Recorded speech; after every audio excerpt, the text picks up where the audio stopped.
Blair, Blair, Blair. Todd's Bike Shop, Todd's Bike Shop. It's time for Todd's Bike Shop, yo!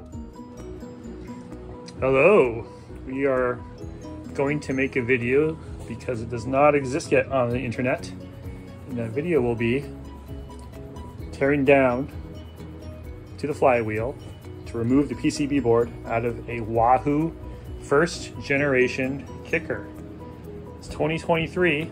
Unfortunately, this device is not fully supported any longer by Wahoo. And so I have an issue where I'm not finding the speed. So the optical sensor is located up here. It looks fine on the outside, but I'm not sure if it's running or not, or if the software's not running. And here's the timing wheel for that optical sensor. So there's known issues with that that have been documented well on the internet. But I haven't seen a full teardown type of video on this, so I'm going to take the time to do that and show you how to remove your PCB board out of a first generation Wahoo Kickr. Step 1, 3mm on these outside screws. They are here. Let's use a stand to try to do this, because otherwise I will go insane turning the camera on and off. So again, 3mm bolts here. Got a little larger 5mm in the middle here. It's quite tight. Those for the version 1, you get this sort of handle. If you're in doubt about what version you may begin with, this is the old one. There we go. Something else went loose in there. Take this off. Are we there yet?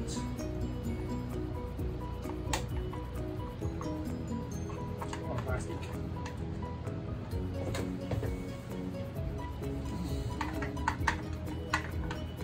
One, two.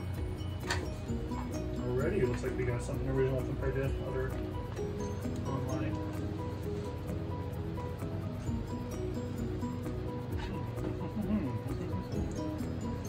Take apart the general stand.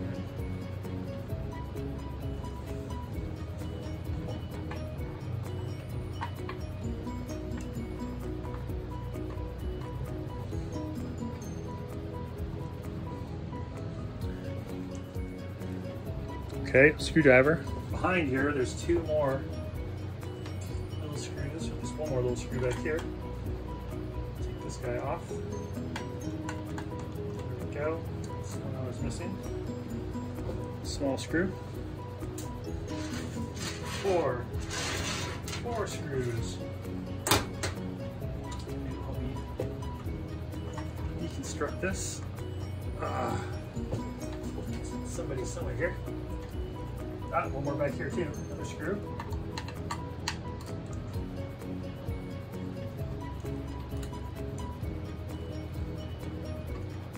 And this will expose the belt and the main hub shaft.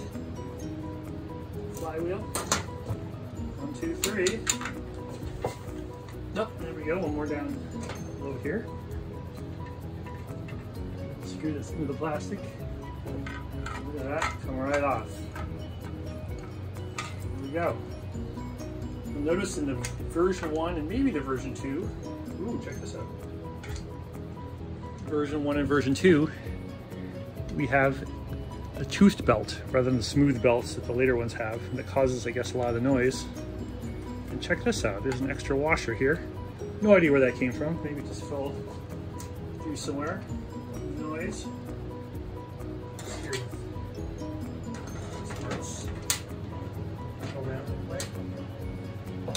Anyway, that was another 3mm screw.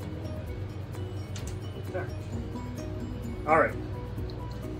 Next step, probably going to be reducing the tension on this belt, so I can go ahead and take the belt off, which will give me access to the bolt here, a threaded bolt on these versions. So rather than like version 5 that has a key pin, this one here just has a screw type of gearing. So let me get to that. So that's going to be another 3mm. Here you'll notice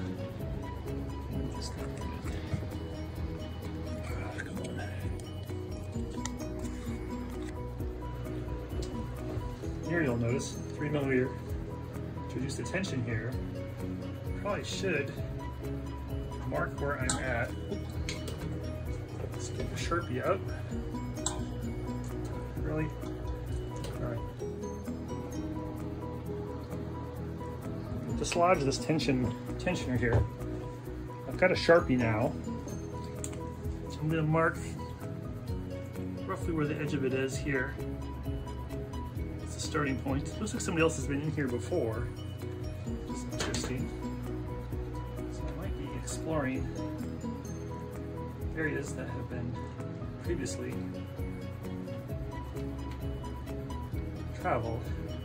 So I'm just going to loosen this way the hell off. Pardon my French. Pull this down or off. Heck, let's take them right off. That works too. Check them out. And the belt is loose. Belt is off. So I've heard of people trying to get good information about these belts to replace them themselves. So here's information about this particular belt. And there's a barcode even. It's like it's in case anyone's out there trying to replace one of these and needs to know in case their numbers got burned off in time. Excellent. So this is aluminum. So we're gonna get ourselves some tools off the wall here. I think I've seen vice grips getting used. Let's take our cheap Harbor Freight vice grips and we'll wrap them up here so we can do it safely. So we cut up a pair of rag pair of denim pants here. I'm using to hold on to the flywheel bolt, and I have the whole flywheel on the other side here acting as leverage to spin against that when I open this, right? So basically, usually the system runs in this fashion around here. This spins positive direction. I'm going to go counterclockwise with the flywheel on the backside to loosen that bolt. Okay, this is how to take the flywheel off of a Generation 1 and maybe Generation 2 Wahoo Kickr. We have the belt off the system, and we're going to be using a belt wrapped around the flywheel to provide oh, careful, to provide friction and enough leverage. So if we come here and show sideways where the wheel is, it's wrapping. So here we're wrapping a belt, a standard issue belt, around the flywheel because it has enough grip. Okay. Meanwhile, on the back side, I'm going to be using some protective cloth around the gear and a set of plier grips to hold on to the bolt on the other end here. So you see the gear. I'm going to wrap it around the gear. Now we've pre-loosened this one already. It took way more force and was much more violent and victorious. The idea is if we're holding this, we're going to basically unscrew this bolt or the nut here, gear, counterclockwise. And to do that, we pull the belt in linear fashion along this lever arm is what we're getting of leverage. Okay, now our breakthrough came in where we basically added extra leverage by using the 2x4 in addition to the diameter of the leverage arm here of the radius of the flywheel. We added an extra 1.5 inches for ourselves with the 2x4. And this let us, one person holding very hard down here and 1.5 people pulling hard on that belt, we managed to successfully spin the flywheel and loosen our gear. So it took a ton of work and thought to figure out how to get this screw-on gear off of the Wahoo Kickr V1. We created a short video to demonstrate how we went about doing this using a combination of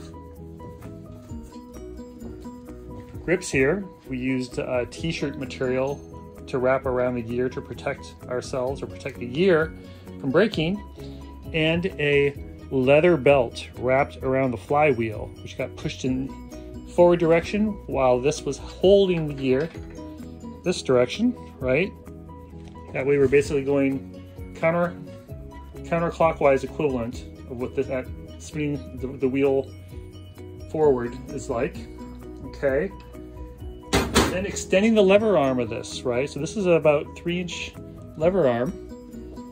The clever breakthrough was to use a chunk of 2x4 as well to act as additional leverage while pulling it forward. So that we had a lever arm of the flywheel diameter plus a piece of 2x4, about 1.5 inches extra, under the belt being pulled in that direction. And then standing here, 2 feet, we were able to suddenly break it loose and it came undone. So that was a bear. So thank you very much, my son and my son's girlfriend. Very cool. Second realization was, what was this for, huh? This floating around loose in the cowl here, plastic. When we took this apart, looks like it was actually something that was holding onto the belt tensioner over here.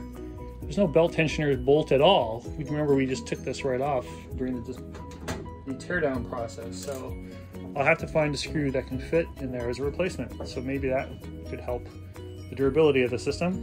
We don't know, we'll find out. Okay, time for my favorite tool, rubber mallet. We're gonna gently tap this into the axle. Just slowly going in here. You see the flywheel coming loose. Slowly. Move this over a little bit. See if we can pull this apart. Not quite. Do some more tap, tap, tap. There we go. We got money. We got money, baby. Check it out. We got flywheel. And we got power cables in the way. Excellent. So now, flywheel is off. Let's pivot this thing a little bit. Let's get the camera off the stand. In our victory. I am still buzzing over that gear coming off so easily. Check it out. There's our magnetic coils that generate the eddy currents when power is applied. Now that I look at this, I'm a little concerned. I don't want to tear this thing apart to get to that crazy board in here. The PCB board has got to be floating in here somewhere, guys. Look for the PCB board. Newer units seem to have that obviously available. If I can end up popping off down here, I'll be quite upset. So I hope that is not the case. Thank you, rubber mallet. Look at this bad boy. Nice and clean in there. Oh man, it's only dirty sitting out. Well, I figured this out. To pop out the bearing, looks like. The bearing still feels pretty good. I might add some lube. Otherwise, it's looking pretty good. Where is the PCB? Do some exploring, I'll be back to you. Okay. I can't figure out how to get this thing off here. This is supposed to be the strain gauge. It looks like we can remove, using a tool, a spanner, to pull these two guys here apart, opening that up, and then maybe pulling this whole unit here off and giving access to the back side of this. I'm not sure. You can't get to some of these bolts either. It will be tricky to get to. Even if we get to the point where we can take this part off. It looks like there's something movable down here. So I'm not sure if ultimately that also pops off.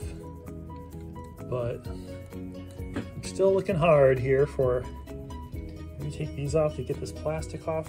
Might get this more access to these bolts directly across here. So I'm gonna tear down some more. Let's see if we get some more plastics off here. So I'm gonna continue removing plastics. This extra plastic here that covers the back side of the upper wheel. Hope that popped off nice and clean. We keep those parts together.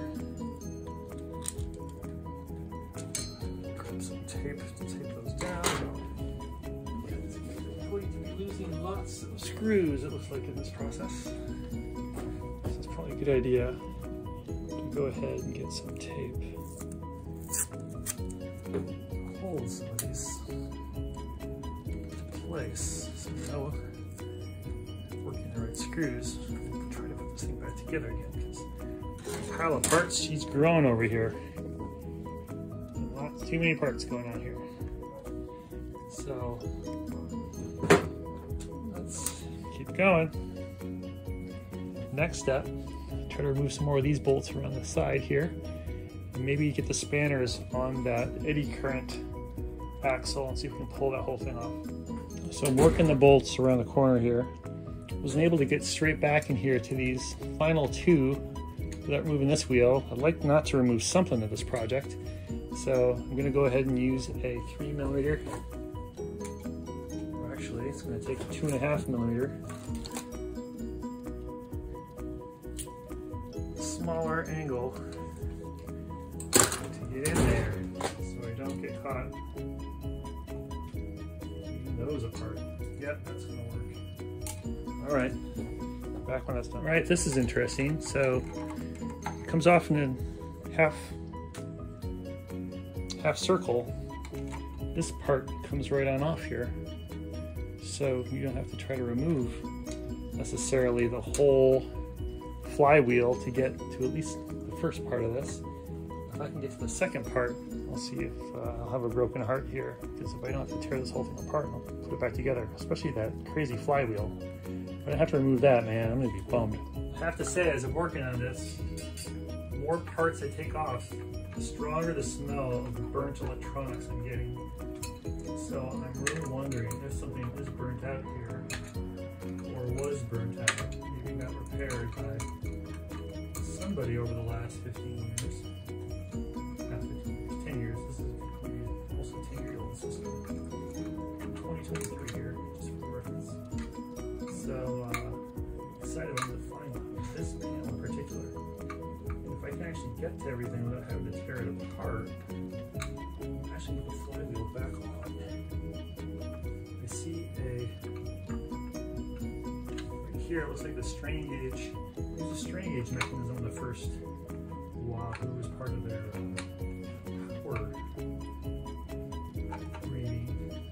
And the firmware 2017, apparently they stopped using that as their power use.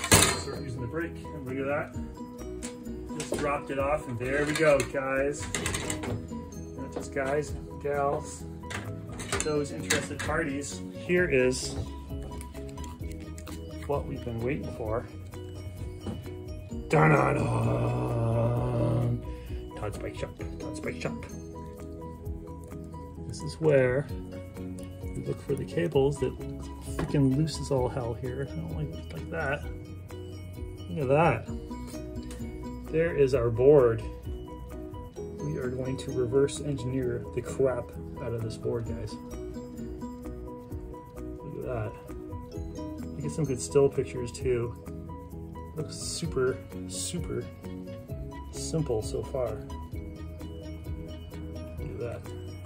This probably goes up to the optical sensor. One of these two wires does. One of them must go in for power. Power cable's down low here on this unit. Right here. Let's see where my hand is. Oh, there's my hand. So we are going to, ironically, put that flywheel back on. I'm so glad I didn't take apart the rest of the eddy current brake here. We'll put that back together. All right, guys. Thank you. I have to say, as I'm working on this, the more parts I take off, the stronger the smell of the burnt electronics I'm getting. So I'm really wondering if something is burnt out here, or was burnt out, maybe got repaired by somebody over the last 15 years. Not 15 years, 10 years. This is almost a 10-year-old system. 2023 here, just for reference. So decided I'm going to find this panel in particular. I can actually get to everything without having to tear it apart. Actually, put the flywheel back on. I see right here, it looks like the strain gauge.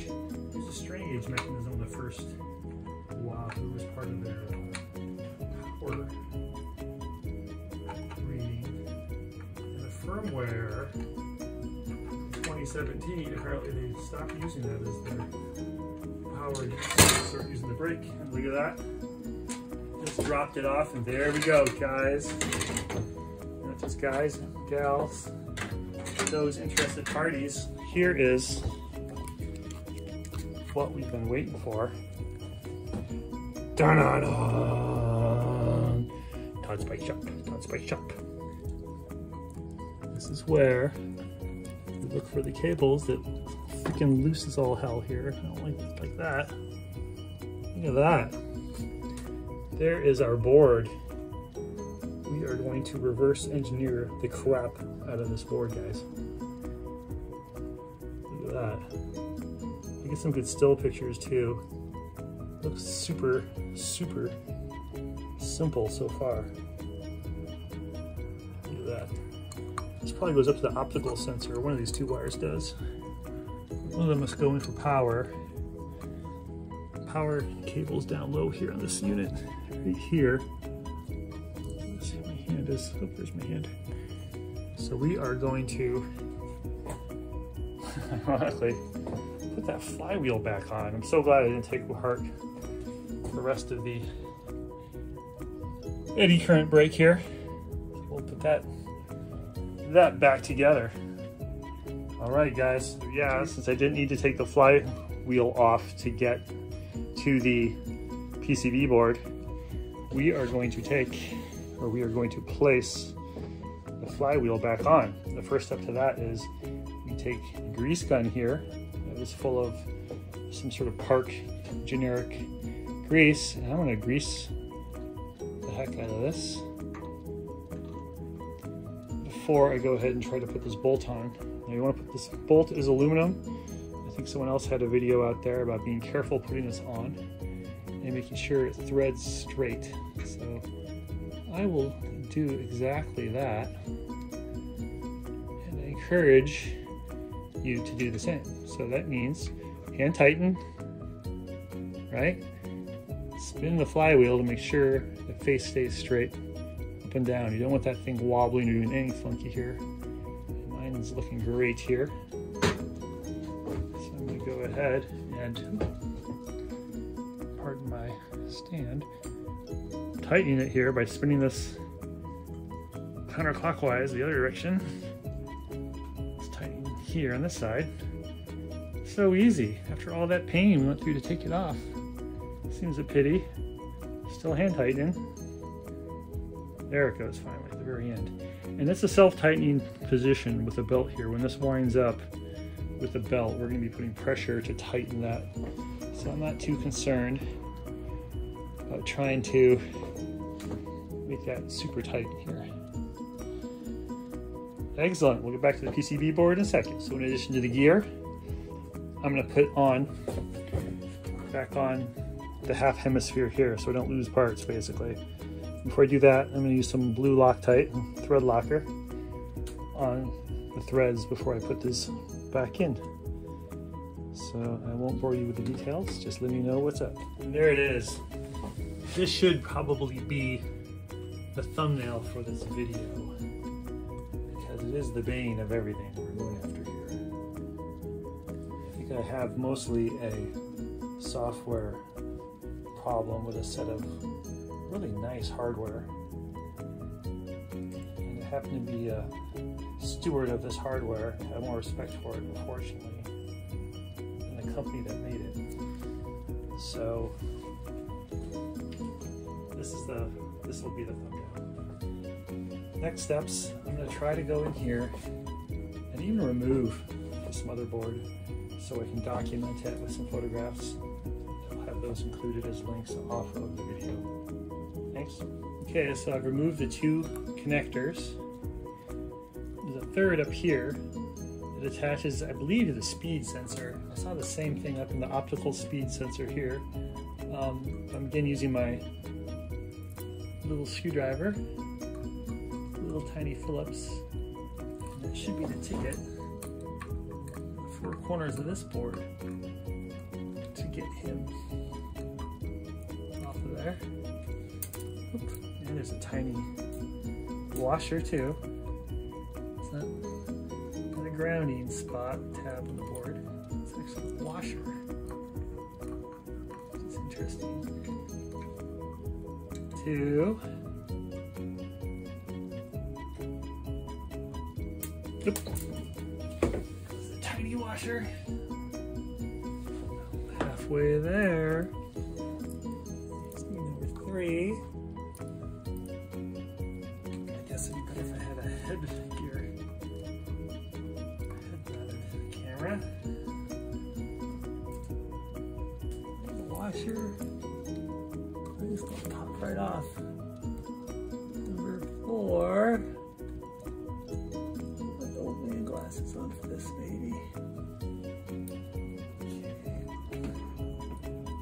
And it's coming off. There it is.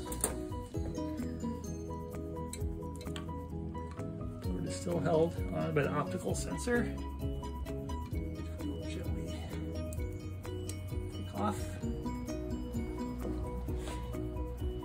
There it is.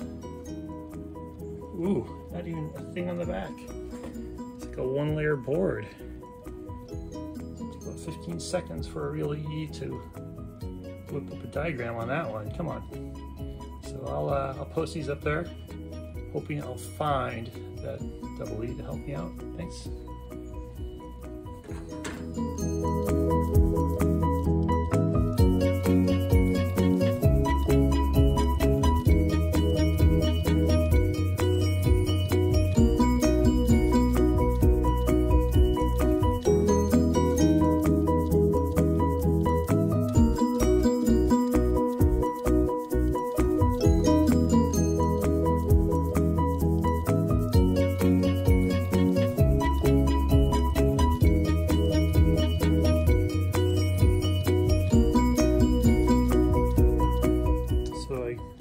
Taking pictures of the board, I'm going to take the optical sensor out as well and take some pictures of that for documentation.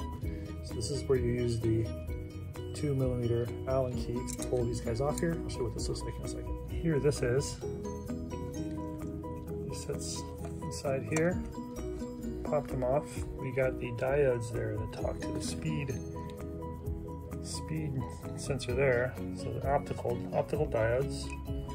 There's 2 boards. First board looks a lot like the same wiring that we have down at the main board. And the secondary set of wires looks like power potentially here. I'm not quite sure how these connect up to the board I have here. It seems like I got too many wires going on this board. So I'm sure those 4 wires, some of those come down and probably feed into the main bus up here on the motherboard. So keep going. Okay, so I've removed the plugs. Let's get a record of what we're doing here so that we can reassemble this someday. And that's one motherboard, another board here. So I'll look into this thing. I wonder if the whole brain of the thing is actually up here. There's so few chips on here. I don't see any logic circuits. I'm wondering if either we're going to have to go back in here and look at that strain gauge and rip that all apart. Maybe there's more brains here versus what's on these 2 boards here. So I'll try to get this guy off. Screws here holding this board. Instead there's this little pieces of melted plastic. So I'm taking the drill bit here and manually spinning the drill bit on top of those little melted plastic bits here and see if I can encourage the board to come off. It seems to be a softer plastic than actual housing plastic, so maybe just a hot glue type of situation, but we've got 2 of them popped off already, so I'll continue working.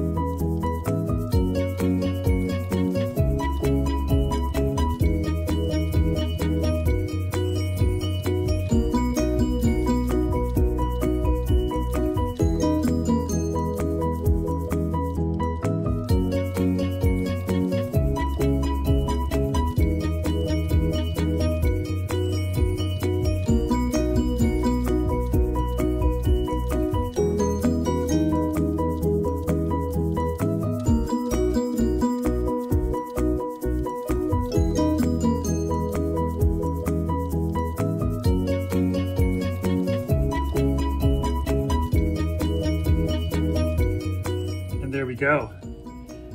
I suspect this is where the good stuff is. So that's just a power board managing the power and power supply. This, however, that's got the look of something that you can run a firmware on, eh? Is it NRF chips? I think those are Bluetooth type style chips. And we will get some solid photographs of this for our purposes. Backside, not a whole lot going on. The wiring comes into it. And the diodes again. I'm just going to leave that board in there for now, in case we need to remove it. But the thing is, if it's talking, and it was talking, right, the device was giving me power, just not speed, this indicates to me this stuff is actually working to a degree. Unless, of course, I just made it stop working. So let's get some pictures. Blair, Blair, Blair.